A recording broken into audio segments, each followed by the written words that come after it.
Hello, it's Mio and welcome to this little Draw With Me video where I'll be filling a page in my sketchbook.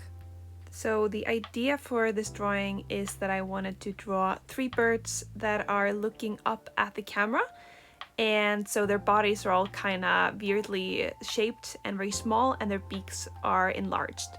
So I started by finding some reference photos and then I sketched out these three birds. The first one that I'm drawing right here is a seagull. And then I also decided to draw a pigeon and a crow or a raven. I'm actually not 100% sure which one it is.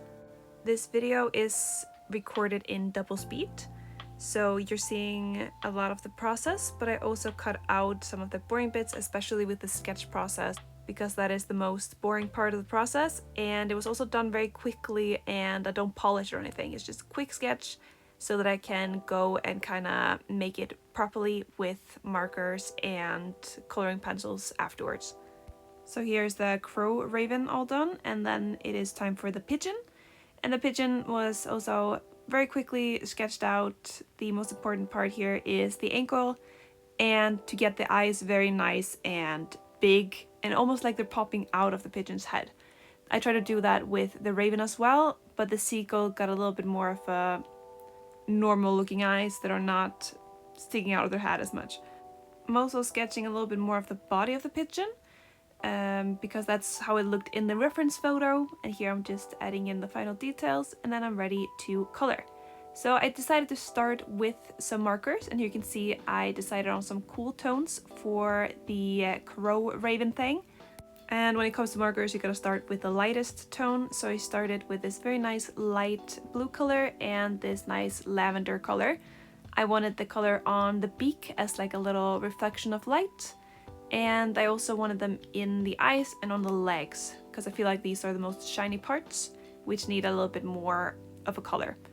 After the first layer, I can start kind of building up on these colors. So here I tried this lighter gray, didn't work, went with a darker gray. And that is the gray color that I want the whole beak to be, except for the reflections. So I add that on most of the parts on that beak, except for two places and then a little bit around the mouth area, just so that you can see the mouth a little bit better.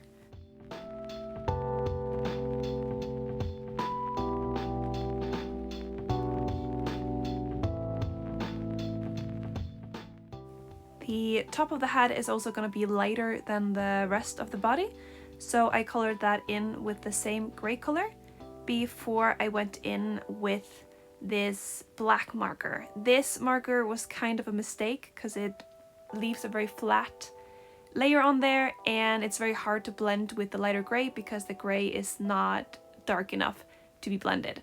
So to try to fix that, I used some coloring pencils in the color blue and black. And then I decided to go with another approach when it came to the other side of the face, and started by using that coloring pencil that also I at least hoped would add a little bit more of a texture.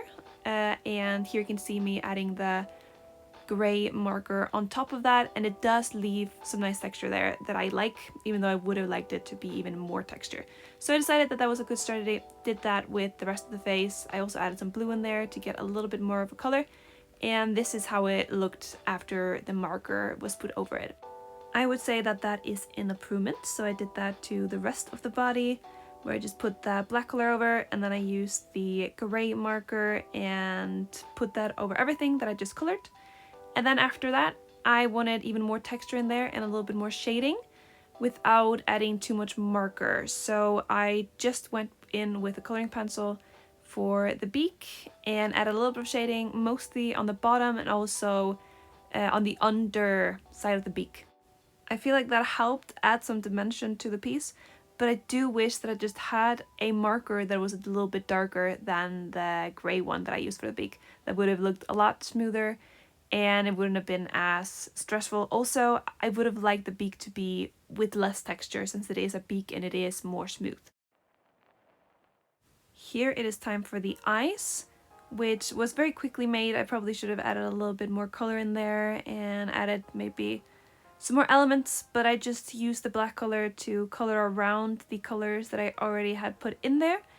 And then I added a tiny little bit of a shine on the right corner of the eye, and yeah, called them done. I didn't do much else with them.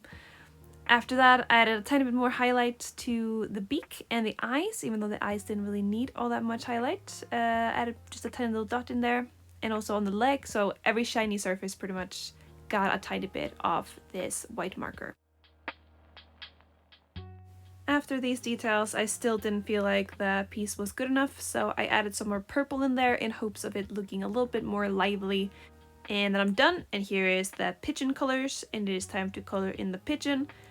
So I decided on more brownish tones for the pigeon so that the pigeon, that is also supposed to be gray, is not gonna look too similar to the raven crow. So brown it is, more warm tones. Started with this tan color that I didn't have much left of, and then I found this more beige color that I often use for skin back in the days, and then this other darker color. Then I added this light warm gray color on top of the lighter parts of the face over the brown in the hopes of the warm colors or the warm browns shining through a little bit. For the darker parts of the face, I used a slightly darker warm gray color on top of the same colors and blended it out a little bit. I was too lazy to underlayer the rest of the body, so I just used the gray straight on it and hope to maybe add a little bit more of that warmer tones with maybe some coloring pencils later on, but I didn't feel like it at this moment, so I just put them down and kind of see what happened.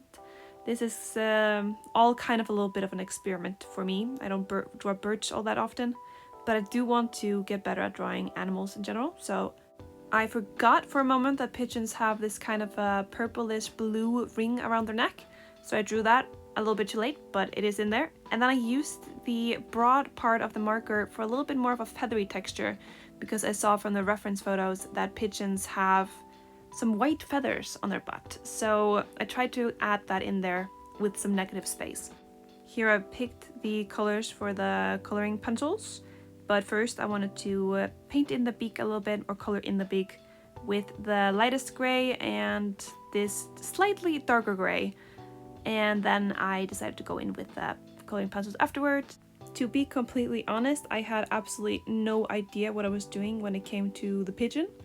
I saw some of these kind of green tones in the pigeon in the reference photos that I had, so I decided to use that. Although I don't really think it fits all that well with this lighter, warmer tone under the chin of the pigeon. But I covered that up with some of the green, and then I'm just trying to add as much texture as possible.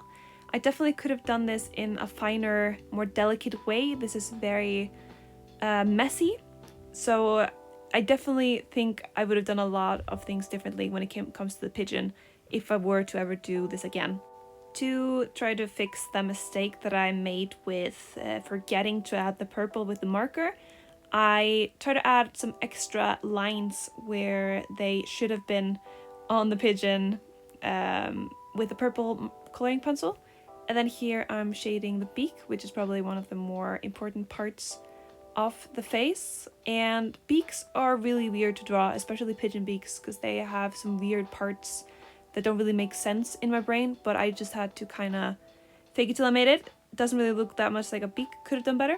Here are the eyes, and the eyes are orange, and then of course the pupils are gonna be black.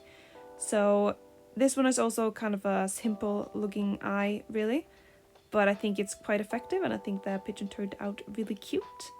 To fix the highlights, I used the same good old marker, white marker, that I used for the crow. And for this one, I mostly just put it on the eyes. Here it is time for the last bird, and probably the best one, honestly, and it is the seagull.